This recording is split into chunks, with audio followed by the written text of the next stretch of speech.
Paano palakasin ang immune system natin para hindi tayo tamaan ng virus at ibang sakit.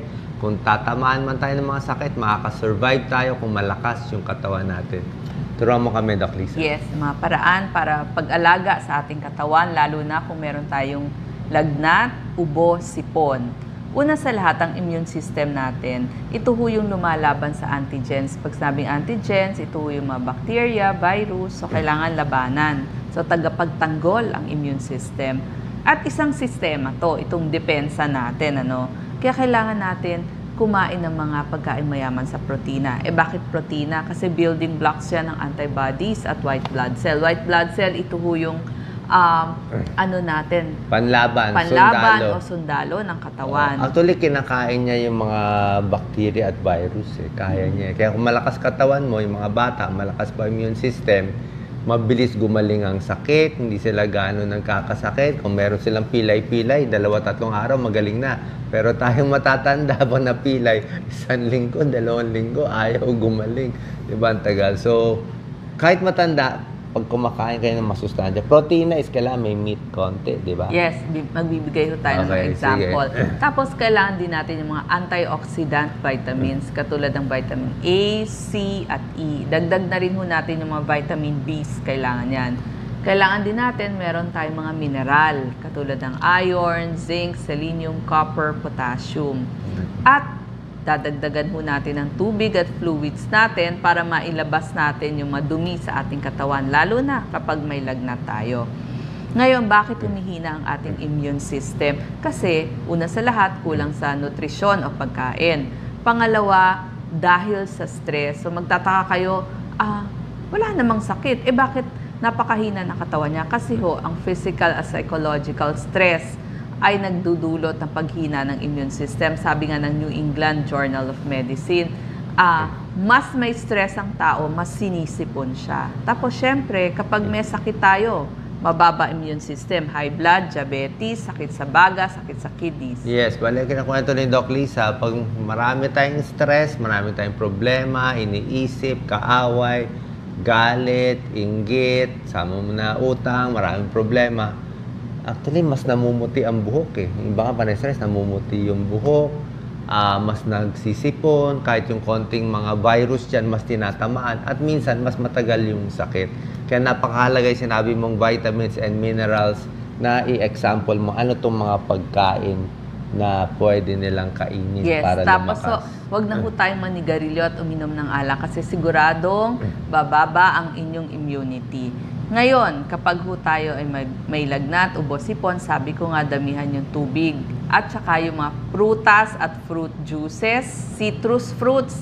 Tuturuan ko kayo ng mga citrus fruits. Dagdagan mo yung sabaw o chicken soup. Dagdag nyo na dyan yung mga melon at pakwan kasi matubig yan. Pag sinabing citrus fruits, ito yung mayaman sa vitamin C. Kasama ho dyan yung kalamansi, dalandan, orange, suha. Sama mo na yung lemon water. Kundi calamansi water. Kahit anong prutas, karamihan naman dyan marami. Pinya, konting mangga. Huwag naman sobra dami, pero at least meron kayo niyan araw-araw. Mas maganda dyan mo kukunin yung vitamins mo kaysa sa isang tableta. Tableta kasi tableta lang. Ako mas gusto ko yung pagkain mismo. Doon na lang kayo mag-invest. Mas maganda sa katawan. At pag kumain kayo nitong mga prutas at gulay, mas maganda pagdumi. Malambot ang pagdumi. Bawas almoranas, bawas pagdurugo, pagdumi. Kasi almoranas nakakadugo ng puwet. Yes. Ang mga maraming vitamin C, maliban doon sa binanggit natin, lahat ng citrus fruits, yung kalamansi, oranges, lychee, kiwi, strawberry, papaya. So kung ano yung napapanahon sa palengke na mura, yun ang bili nyo. Sari-saring gulay, sari-saring prutas. Dati mura rambutan Yes. Basta napapanahon ako isang tiklis napakamura lang. Okay. So kung ano yung panahon, siyang mura. Ngayon, pagdating sa gulay, ang maraming vitamin C, broccoli, yung mga green bell pepper, cauliflower, pepper. Yan. Ako gusto ko yung mga K talaga mga antioxidant. Carrots, kalabasa, kamote, yung mga K natin. Yan ang pinakamaganda. Tapos alam niyo ho ba ang tip natin, yung mga oranges o dalandan, mas superior pa ito doon sa binibili nating vitamin C tablets. Bakit? kasi may kasama siyang 170 kinds ng phytonutrients. So, natural kasi to. So, hindi lang vitamin C ang nakukuha mo, pati phytonutrients na pagkarami-rami. Actually, kung may budget lang iba, pwede kayo mag-shake. I-shake nyo lang, mabilis kainin. Ako, ginagawa ko lagi yung apple, carrot shake. May apple, may carrot, pang-iwas sa breast cancer, mga cancer, may antioxidant, halo-halo. So, doon tayo mag-invest ngayon, ha? Yung mga vegan, vegetarian, maganda po yan.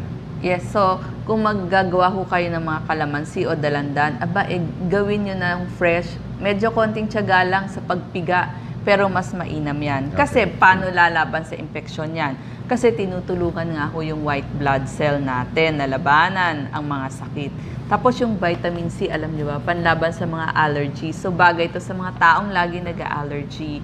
Laban din yan sa osteoporosis, uric acid, may tulong pa yan sa mata, laban sa macular degeneration. Tapos, basta yan yung mga magaganda. At dagdag tips pa natin. Doon ho sa may ubo-sipon, lagnat.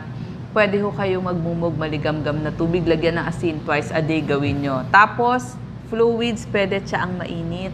May mga nagsasabi, Doc, may ulcer ako, maasim ang tiyan ko. Hindi ko kaya yung mga maasim. Ako, meron din akong GERD. So, ganito gagawin natin. Mas maganda kainin itong mga maasim na prutas, citrus fruits, pagkatapos kumain, after meals na, parang dessert mo na. So, kumain ka muna ng kanin mo, ulam mo, bawasan mo na lang yung kanin, ulam mo. Afterwards, dun mo kainin itong mga prutas. Plus, pwede malabnaw. Palagyan natin orange. Pwede naman yung, kung sinashake mo, kalahating orange, kalahating tubig. Huwag na maraming asukal. O habang kumakain ka ng prutas na maasim, sabayan mo ng tubig. Para kahit papano, diluted. Mas malabnaw yung asim kasi marami kang tubig nilagay, mas kaya ng tiyan. Especially kung after meals, kakayanin mo yan kahit may GERD o maasim ang tiyan. Yes, at sabi din ng Harvard Medical School, kung iinom kayo na mainit, pwede ho ang tsaa, pwede green tea or black tea. 5 times mas makakalaban sa sakit kumpara sa kape. At source ng protina, sabi ko nga, building blocks ng ating antibodies at WBC. Yogurt, manok, isda, beans, mga beans, tokwa, itlog. Ito, mas magandang kainin kasi yan, nasabi na natin na protina, yung maraming vitamin C o antioxidant vitamins. At syempre, dagdagan yung fluids at mga sopas.